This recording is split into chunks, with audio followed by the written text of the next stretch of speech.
ಎಲ್ಲರಿಗೂ ಯುಗಾದಿ ಹಬ್ಬದ ಶುಭಾಶಯಗಳನ್ನು ತಿಳಿಸುತ್ತಾ, ಯುಗಾದಿಯ ಪಾಡ್ಯ ದಿನದಂದು ಹಿಂದೂ ಸಂಪ್ರದಾಯದಂತೆ ಬೇವು ಬೆಲ್ಲವನ್ನು ಕುಡಿಯುತ್ತಾರೆ. ಉತ್ತರ ಕರ್ನಾಟಕದಲ್ಲಿ ಬಹಳಷ್ಟು ಈ ಬೇವು ಬೆಲ್ಲವನ್ನು ಸಂಪ್ರದಾಯವಾಗಿ ಹಬ್ಬವನ್ನು ಸಂಭ್ರಮದಿಂದ ಸಡಗರದಿಂದ ಈ ಬೇವು ಕುಡಿಯುವುದರ ಮೂಲಕ ಆಚರಣೆಯನ್ನು ಮಾಡುತ್ತಿದ್ದೇವೆ. ಬೇವು ಹೇಗೆ ತಯಾರಿಸಬೇಕು ಎಂಬುದರ ವಿಧಾನವನ್ನು ಇಂದು ನೋಡೋಣ. ಈ ಒಂದು ಪಾತ್ರೆಯಲ್ಲಿ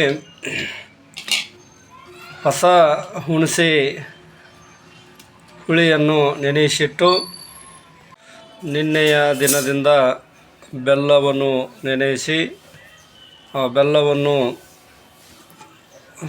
ಸೋಸಿ ಸಾನಿಸಿ ಮತ್ತು ಹುಣಸೆ ಹಣ್ಣನ್ನು ಕೂಡ ಹಿಂಡಿ ಸಾನಿಸಿ ಈ ಒಂದು ಈ ಬೇವು ತಯಾರಿಸಲು ಸಾಕಷ್ಟು ಎಲ್ಲ ವೆಚ್ಚಗಳು ಬೇಕಾಗುತ್ತವೆ.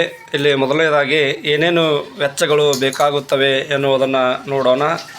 ಇದು ಬೇವಿನ ವೆಚ್ಚ, ಇದು ಬಾದಾಮಿಯ ಪುಡಿ, ಇದು ಗೋಡಂಬಿಯ ಪುಡಿ, ಇದು ಕೊಬ್ಬರಿಯ ವೆಚ್ಚ, ಇದು ಪುಟಾಣಿ ಹಿಟ್ಟು, ಇದು ಬಳಲಕಾಯಿ ಹಣ್ಣಿನ ರಸ, ಹಾಗೆ ಇದು ಕಲ್ಲಂಗಡಿ ಹಣ್ಣು ಕೊರೆದದ್ದು, ಆನಂತರ ಖರ್ಜೂರಿ ಕೊರೆದು ಹಾಕಬೇಕು, ಅನಂತರ ಬಾಳೆಹಣ್ಣು, ತದನಂತರ ದ್ರಾಕ್ಷಿ, ತದನಂತರ ಇದು ಮಾವಿನಕಾಯಿ ಹೆಚ್ಚಿದ್ದು.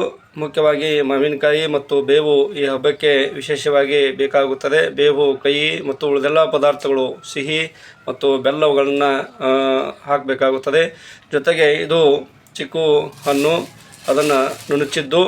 ಇದರ ಜೊತೆಗೆ ಇನ್ನೂ ಸೇಬು ಹಣ್ಣು ಮತ್ತು ಇನ್ನಿತರ ಪದಾರ್ಥಗಳು ಕೂಡ ಸಾಕಷ್ಟು ಈ ಒಂದು ಬೇವು ತಯಾರಿಕಾ ವಿಧಾನಕ್ಕೆ ಬೇಕಾಗುತ್ತವೆ. ಇವುಗಳನ್ನು ಒಂದೊಂದಾಗಿ ಈ ಒಂದು ಪಾತ್ರೆಯಲ್ಲಿ ಹಾಕಬೇಕಾಗುತ್ತದೆ. ಇದು ನಿಮಗೆ ತೋರಿಸ್ತಾ ಇರುವುದು ಹುಣಸೆ ಹುಳಿಯ ರಸ ಆಗಿದೆ.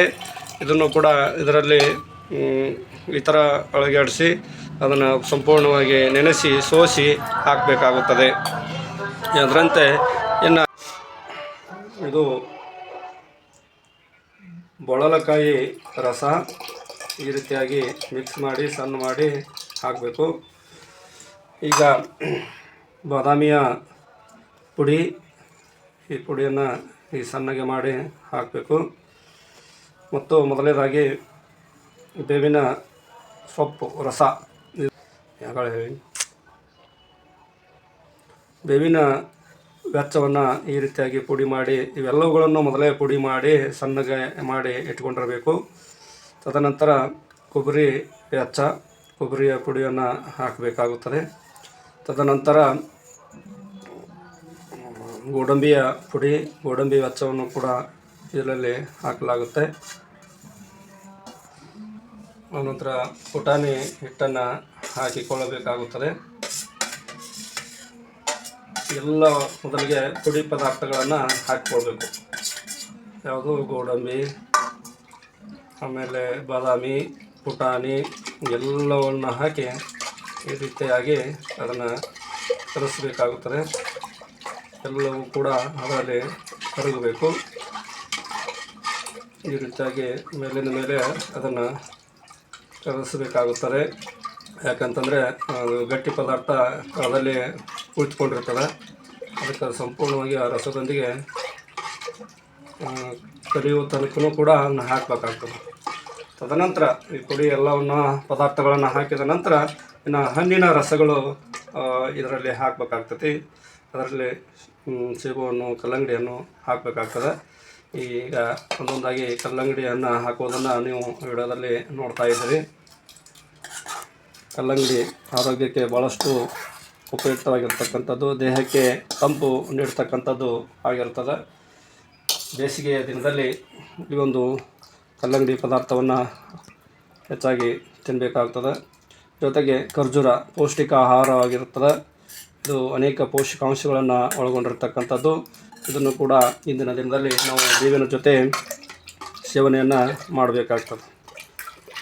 ಇನ್ನು ನಂತರ ದ್ರಾಕ್ಷಿಯನ್ನು ಹಾಕ್ಕೊಳ್ಬೇಕು. ದ್ರಾಕ್ಷಿಯು ಕೂಡ ಆರೋಗ್ಯಕ್ಕೆ ಉತ್ತಮವಾಗಿರ್ತಕ್ಕಂಥದ್ದು.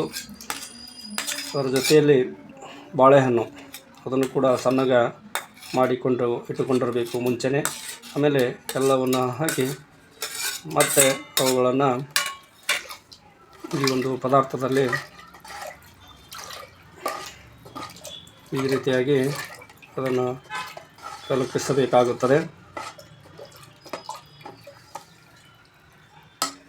ಎಲ್ಲವೂ ಕೂಡ ನಮಗೆ ಎಷ್ಟು ಬೇಕಾಗುತ್ತದೆ ಅನ್ನೋದನ್ನು ನೋಡಿಕೊಂಡು ಅಷ್ಟು ಪ್ರಮಾಣದಲ್ಲಿ ನಾವು ಇವುಗಳನ್ನು ಹಾಕ್ಕೊಳ್ಬೇಕಾಗ್ತದೆ. ಭಾಳಷ್ಟು ಬೇಕಾದರೆ ಭಾಳಷ್ಟು ಪದಾರ್ಥಗಳನ್ನ ಹಾಕಬೇಕು, ಸ್ವಲ್ಪ ಆದರೆ ಸ್ವಲ್ಪ ಹಾಕಬೇಕಾಗ್ತೈತಿ.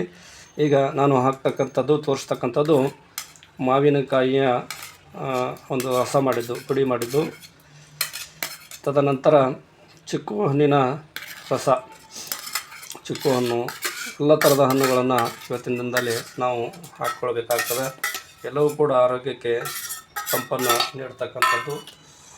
ವಸಂತ ಋತುಗಳು ಬದಲಾದಂತೆ, ಹೊಸ ಚಿಗುರು ಬೆಳೆದಂತೆ ಇವತ್ತಿನ ದಿನದಲ್ಲಿ ನಾವು ಈ ಬೇವನ್ನು ಈ ರೀತಿಯಾಗಿ ಎಲ್ಲ ವೆಚ್ಚಗಳನ್ನು ಹಾಕುವುದರ ಮೂಲಕ, ಎಲ್ಲ ಹಣ್ಣಿನ ಪದಾರ್ಥಗಳನ್ನು ಹಾಕುವುದರ ಮೂಲಕ ಈ ಒಂದು ಬೇವು ಬೆಲ್ಲವನ್ನು ತಯಾರಿಸಿ ಇದನ್ನು ಅಮೃತ ಪಾನದಂತೆ ನಾವು ಕುಡಿಬೇಕಾಗ್ತದೆ. ಹಾಗೆ ಈ ರೀತಿಯಾಗಿ ಕುಡಿಬೇಕಾಗ್ತದೆ. ಇದರ ಜೊತೆಯಲ್ಲಿ ಐಸ್ ಕೂಡ ನಾವು ಹಾಕ್ಕೊಂಡ್ರೆ ಇನ್ನಷ್ಟು ತಂಪಾಗ್ತದೆ. ಐಸು ಕೂಡ ನಾವು ಇದರಲ್ಲಿ ಹಾಕ್ಕೊಳ್ಬೇಕಾಗ್ತದೆ. ಈಗ ನಿಮಗೆ ಬೇಕಾದಂತಹ ಈ ಒಂದು ಬೇವು ಬೆಲ್ಲಿನ ರಸ ಪಾನಕ ಈ ರೀತಿಯಾಗಿ ತಯಾರಾಗಿದೆ. ಇದು ಎಲ್ಲ ವೆಚ್ಚವನ್ನು ಒಳಗೊಂಡಿದೆ. ನೀವು ವಿಡಿಯೋದಲ್ಲಿ ನೋಡುತ್ತಿರಬಹುದು. ಹೃದಯದ ಧನ್ಯವಾದಗಳು. ದಯವಿಟ್ಟು ಎಲ್ಲರೂ ಈ ವಿಡಿಯೋವನ್ನು ನೋಡಿ ತಾವು ಕೂಡ ಈ ಒಂದು ಬೇವನ್ನು ತಯಾರಿಸುವ ವಿಧಾನವನ್ನು ನೋಡಿಕೊಳ್ಳಿರಿ ಎಂದು ಹೇಳುತ್ತಾ, ಸಬ್ಸ್ಕ್ರೈಬ್ ಮತ್ತು ಶೇರು ಮಾಡಿರಿ ಎಂದು ಹೇಳುತ್ತಾ ಎಲ್ಲರಿಗೂ ತುಂಬ ಹೃದಯದ ಧನ್ಯವಾದಗಳು.